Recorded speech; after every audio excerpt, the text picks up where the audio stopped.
In its Tibetan form, the Buddhism of the Great Vehicle, Mahayana, is called Lamaism by outsiders and Tantric Buddhism by the Tibetans themselves.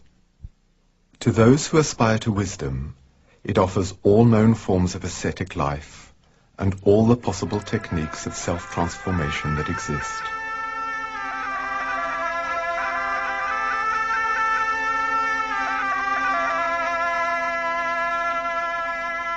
This Tibetan Buddhism presents itself as a pyramid, whose base is monastic life common to all forms of Buddhism, whose summit is meditation without form, in which is revealed the unity of all things, the impermanence of every element in the universe, in which only the Absolute is eternal.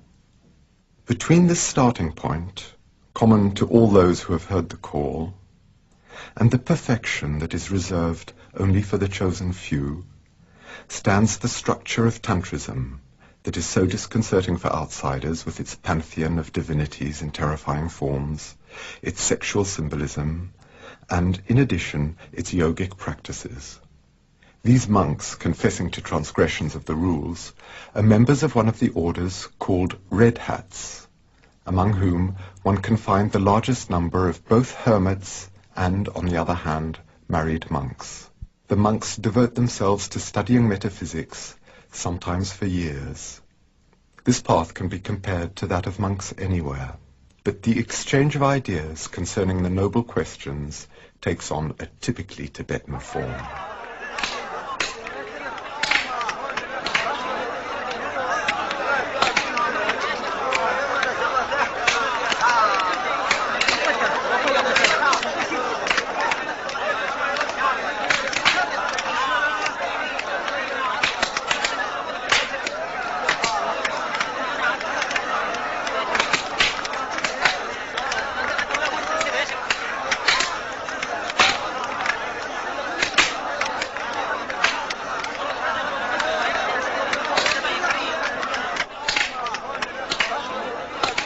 These animated competitions, these duels, these tournaments, one could say these matches, are the living memory of the heroic epoch in which the Buddhists, trained in Indian Tantrism, had to confront the supporters of Bonpu, the ancient Indian cult, and Chinese Buddhism from which then emerged, and even Islam or Nestorian Christianity.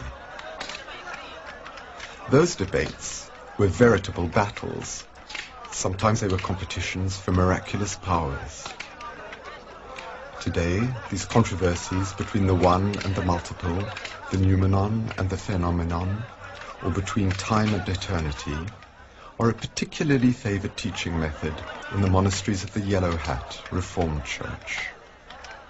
Imagine we are in Europe, and that these men are students at a teacher's training college discussing Hegel's dialectic, or even Trappist monks inquiring into the dogmas and mysteries of the faith. Each examiner strives to disconcert his opponent, making him lose his concentration by clapping his hands and shouting. This fair